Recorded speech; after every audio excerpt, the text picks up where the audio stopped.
Well, small businesses are proving remarkably resilient, pushing ahead with growth and stability, even as inflation, tariffs, and a tight labour market test their strength. Let's head to Georgia in the States now. We're joined by Randy McElwee, Director at Going Commando Success Coaching. Love the sound of that. Talk to us, Randy, about how small businesses are managing to stay resilient despite everything that's going on in the economy at the moment. Well, from my experience in Army Special Forces, we learned that no plan survives first contact with the enemy, but disciplined execution, adaptability, and strong teams always carry the mission through. So running a small business today is no different. Small business owners are the unconventional warriors of the business battlefield. And to actually be an entrepreneur, you have to understand and accept that every business endeavor has and requires risk, a ton of it. You got to risk your money, your time, energy, and ego, and none of us have an entrepreneurial crystal ball. We can't truly predict what's going to work and what won't, and business is an exciting and at times excruciating infinite game. It's an adventure that involves research, strategy, extreme perseverance, gut instinct, creativity, continuous massive action, and never-ending course correction.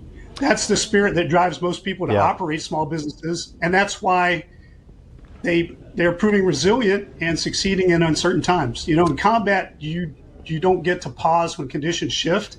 You have to adapt and execute, and businesses that stay disciplined and flexible are the ones that keep advancing. I absolutely love the way that you put that, Randy, particularly the battlefield analogy, because as a soldier, if you go into a battlefield, you kind of expect some uncertainty. A lot of people have started businesses maybe hoping that their knowledge would overpower everything else, but it just doesn't work that way, does it? No, it doesn't. You got to be prepared to think on your feet and pivot at a moment's notice. Yeah, and that resilience during the economic uncertainty as well. What strategies are owners now using to try and offset the pressure of tariffs and inflation? Because let's talk about the tariffs. It's like a battlefield for countries, let alone for small businesses trying to operate around them. 1 minute it's 25%, then it's 300%, then it's 0%. It's hard to watch.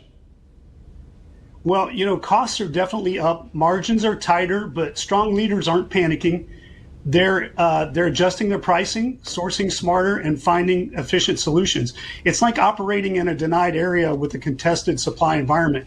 You may not always get the gear you want, but you innovate, improvise, and find a way to accomplish the mission. Small business owners are inherently resourceful out of necessity and have been from the beginning. And these challenges just serve to activate that instinct. Yeah, beautifully put. And skilled workers also in short supply at the moment. How are businesses retaining and training staff, and also rebuilding their business, keeping that in mind that maybe it shouldn't be a staff-led business anymore? The technology can help. Well, finding skilled workers is tough, but the answer isn't just hiring more, it's retaining and developing the people you already have. It's also key to have efficient systems in place to maximize the talent that you already possess. And small businesses have always had to operate as elite teams. These times just emphasize that more. And as a special operator, we built teams through training, mentorship, and cohesion.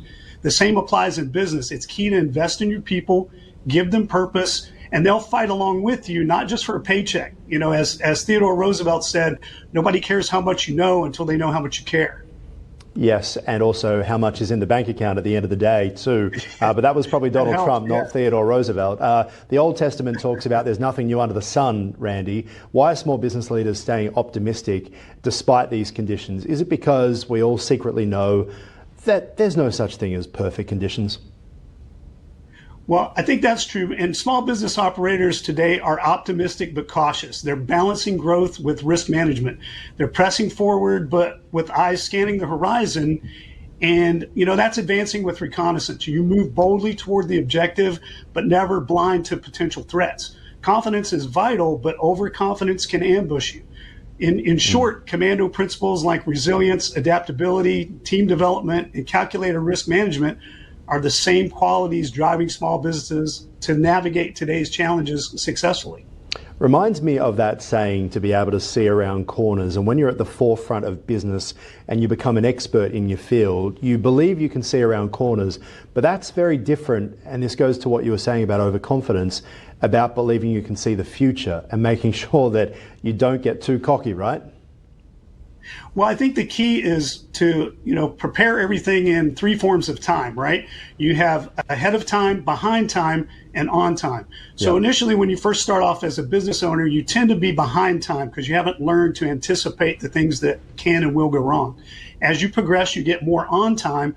But as you become more seasoned and develop better systems and get more mentoring and coaching, you get to be ahead of time and you see these things before they happen, and you're prepared for them and ready to pivot when they do occur. You've given us some great insights. How can people find out more? Well, you can check me out at www.commandosuccess.com. All right, appreciate it. Thanks so much for joining us there from Georgia in the States. Randy, thanks for joining us on Ticker. Thank you for having me.